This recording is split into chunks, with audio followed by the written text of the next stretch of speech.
Bonjour Josna Jonas, Bonjour Barbara, comment ça va? ça va bien. Est-ce que tu peux te présenter s'il te plaît? Alors je suis Jocelyn Jonas, artiste, réalisateur, auteur-réalisateur martiniquais, musicien et documentariste, pour simplifier. Tout ça bagaille. Oui et non, parce que j'ai fait d'autres choses que je ne prends même pas la peine de développer, puisque effectivement, je me souviens dans un colloque sur le Zouk, on m'avait présenté comme artiste polyfacétique, c'est-à-dire à plusieurs facettes. Mais bon, j'aime pas trop, parce que je préfère résumer en disant artiste comme ça. Parfois c'est le musicien, parfois c'est l'écrivain, parfois c'est Le réalisateur. l'auteur-compositeur, parfois c'est le réalisateur, mais que documentaire, je ne fais pas de fiction par contre, hein. Alors tu as réalisé un documentaire dont on parle beaucoup depuis quelques mois et récemment, Esclavage et colonisation aux Antilles françaises. Qu'est-ce qui t'a poussé à faire ce documentaire? En fait, justement, je prépare une biographie autour d'Armand Nicolas après la Grande Grève de 2009. Et depuis 2010, j'ai commencé à le questionner, à le fouiller, mais tout en le filmant. Et puis de fil en aiguille, on a fait plusieurs publications de livres avec l'association Nécessité.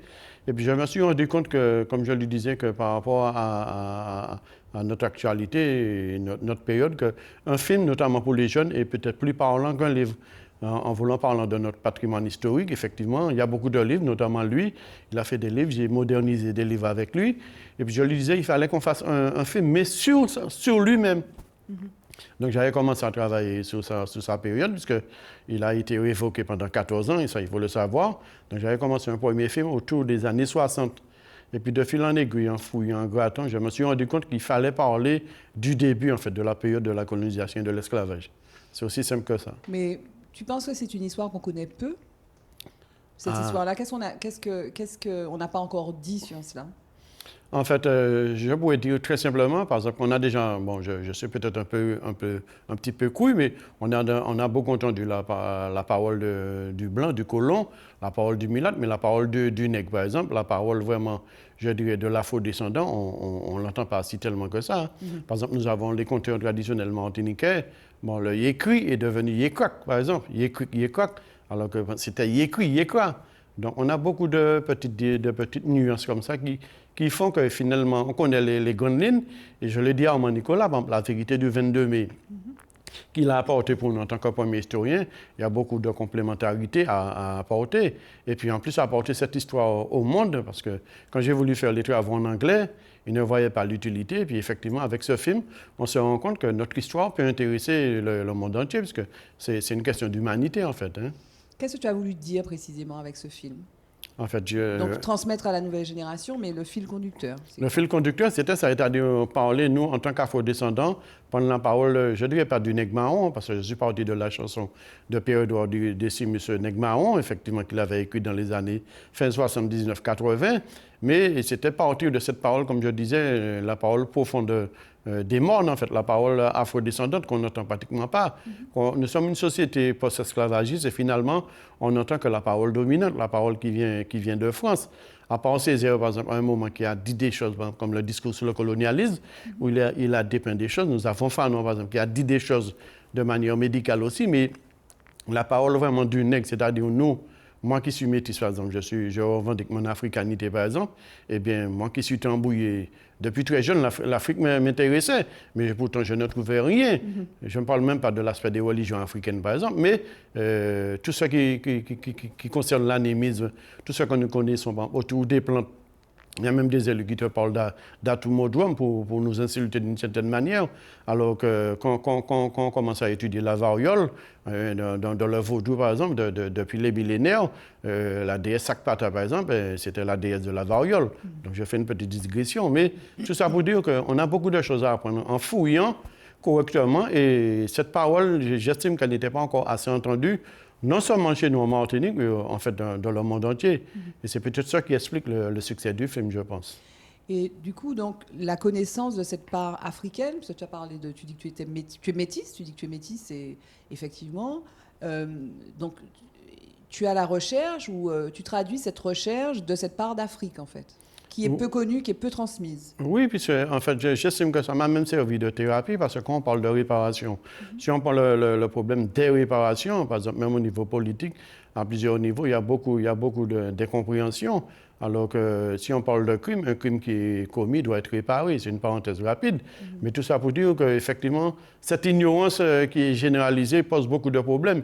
Et on l'a vu, même avec notre actualité, on se rend compte effectivement que cette méconnaissance nous pose problème. Hein. Et un crime qui est commis doit être réparé. Qui c'est qui doit, comment dire, réparer. Vivre? Non, qui c'est qui doit vivre ou avoir le bénéfice des réparations, sachant que ce crime finalement a produit d'une certaine façon les Antilles ou le Martiniquais ou la Martiniquaise qu'on est. Et ça, c'est un vaste débat que tu es en train d'ouvrir parce qu'effectivement, si on n'aborde que ce sujet-là, par exemple, moi, je dis que, par exemple, je revendique, je dis que la créolisation, c'est la résultante, c'est un viol. Parce que quand on nous parle de tous créoles ou bien de tout le monde, par exemple, la créolisation, je la remets en cause parce que moi, en tant que Martiniquais, je sais que j'ai dû s'en mélanger, mais la principale part, comme je disais, qui vient d'Afrique, non seulement elle est méconnue, mais effectivement, ce cordon ombilical, comme il est coupé, ce crime-là qui a été commis pendant des siècles et des siècles, contrairement à d'autres crimes qui sont peut-être, pour moi en tout cas, moins importants, on en parle beaucoup plus, alors que ce crime qui a duré des siècles, dû à la religion dominante et au couronne d'Europe, par exemple, eh bien, je crois qu'il faut qu'on en parle de manière sérieuse, de manière apaisée et de manière normale, en fait. Hein. Est-ce qu'on peut être heureux ou est-ce que ça nous aide à être plus heureux en tant que Martiniquais? Je ne remets pas en question et on va pas faire le débat sur la créolisation, on pourrait ne pas être d'accord d'ailleurs. Mais est-ce que ça nous rend plus heureux? Et comment ça peut nous rendre plus heureux? Est-ce que le seul fait de connaître ce qui nous relie à l'Afrique, et il y a plusieurs Afriques d'ailleurs, on pourrait parler de telle ou telle région ou tel royaume d'Afrique. Oui, je suis d'accord. Oui. On pourrait le faire. Est-ce que ça nous rend plus heureux ou est-ce que ça a vocation à nous rendre plus heureux? Je le pense parce que très souvent dans mes dossiers de présentation, je prépare une trilogie autour de l'imposture coloniale française et je démarre par ceci, la connaissance nous libère. Et je disais à Armand Nicolas notamment, la connaissance historique qu'il nous a apportée, pour moi c'est la première des réparations parce que connaître son histoire fait qu'à ce moment-là, on ne se considère plus comme victime, on n'est pas victime de l'histoire, mais comme on est libéré, on est apaisé, on est équilibré. Parce qu'il y a un gros déséquilibre dans les sociétés postcoloniales. Effectivement, on ne veut pas l'admettre. Et d'ailleurs, j'ai dit ça à Aimé Charles Nicolas. En tant que psychiatre, on a du travail à faire ensemble pour apaiser notre société, parce que l'actualité nous le montre. Et notre société n'est pas apaisée. Et c'est dû pour moi à cette méconnaissance. Et d'ailleurs, Fanon disait « Je ne suis pas esclave de l'esclavage ». Voilà.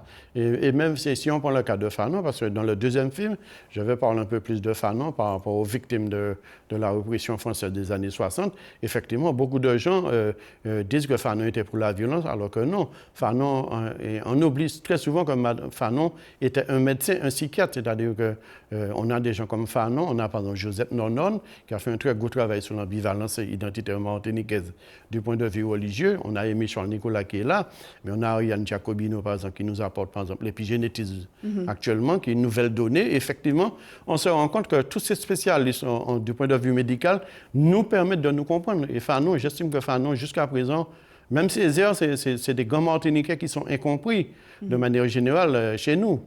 Il faut essayer de chercher à les comprendre. Alors précisément, tu faisais allusion au professeur Aimé Charles Nicolas, qu'on voit apparaître dans ton film, et aussi à Ariane Jacobino, et notamment à environ 1 heure du film, ce film dure 84 minutes, il est dit le génome est un code, mais c'est aussi l'interface avec l'environnement. Et elle indique que l'impact finalement de ce passé est réversible.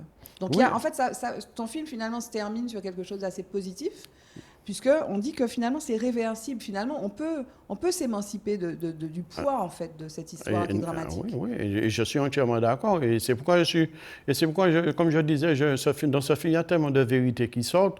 Et effectivement, heureusement que je l'ai fait, parce qu'effectivement, le fait de parler de nous, de parler de ces choses, c'était nécessaire parce que ça nous libère, la connaissance nous libère. Et alors, donc, tu as eu des prix.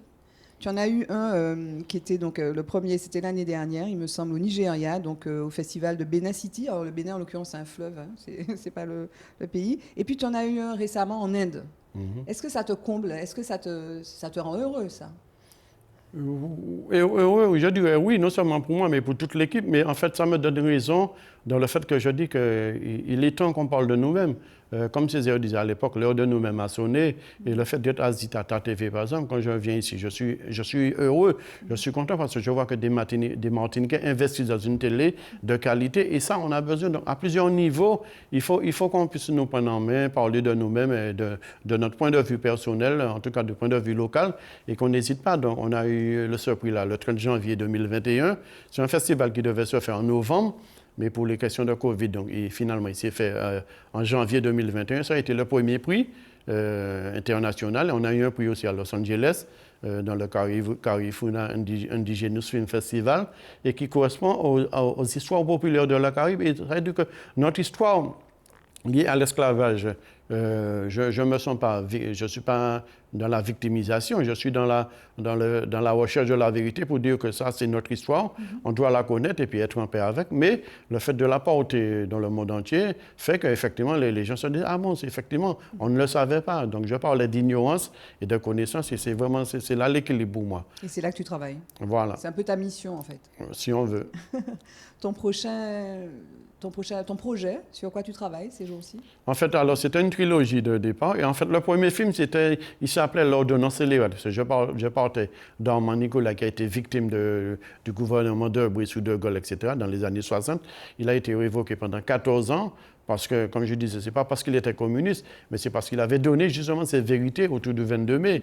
Et effectivement, le premier film est devenu le deuxième autour des années 60. Et le troisième, ça c'est une trilogie où je parle des massacres, les massacres d'État en Outre-mer. Donc, on parle depuis décembre 59, février 74, mars 67, etc. Nous avons plein de périodes. Et d'ailleurs, maintenant, on peut militer. On ne se fait pas tuer. Mais jusqu'en 74, on pouvait être tué lors de grandes grèves. OK. Le mot de la fin, pour toi, ce serait quoi? Je dirais que je suis content d'avoir fait ce travail, mais je reconnais qu'il y a encore beaucoup de travail à faire au sein de notre peuple et de notre pays. De quel ordre? Eh bien, en fait, de cet aspect d'être... En fait, je crois que, on va dire que je cite Césaire beaucoup, mais le mot d'ordre de Césaire, dès le départ, c'était l'émancipation totale du Martiniquais. Je crois que si toi, ou bien si moi, nous sommes émancipés parce que nous sommes équilibrés, nous comprenons qu'il y a beaucoup de compatriotes parmi nous qui ont besoin d'être émancipés, d'être équilibrés, d'être en paix. Donc, connaître notre histoire de manière sérieuse, je crois que ça y contribue. Merci, Jocelyn Jonas. C'est moi qui remercie Zitata TV de me recevoir.